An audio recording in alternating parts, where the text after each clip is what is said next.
2017-18 நீட்ல வெறும் 9 பேர் தான் தேர்ச்சி பெற்றாங்க, மருத்துவ கல்வி கிடைச்சது. இன்றைக்கு எதிர்கட்சிகள் கோரிக்கை வைக்கல, பொதுமக்கள் கோரிக்கை வைக்கல. இன்றைக்கு அரசு பள்ளி படிக்கின்ற மாணவ செல்வங்கள் மருத்துவராக வேண்டும்.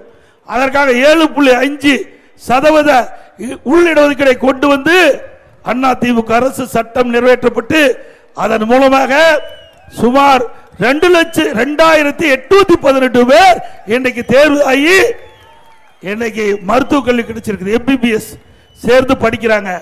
இது ஏழைகளுக்கு கொண்டு வரப்பட்ட திட்டம். இந்தியாவில் எந்த மாநிலத்திலும் இல்ல. முழுக்க முழுக்க அரசு பள்ளியை படிக்கின்ற மாணவருடைய நிலையை கருதி அவர்களும் மருத்துவராக வேண்டும். அதற்காக இந்த திட்டத்தை கொண்டு வந்து நிறைவேற்றினோம். இந்த திட்டத்தின் மூலமாக இடம் கிடைத்தவர்களுக்கு கல்வி கட்டணம் செலுத்த முடியல, மருத்துவ கல்வி கட்டணம் செலுத்த முடியல. அவர்களும் ஏழை குடும்பத்தை சேர்ந்தவர்.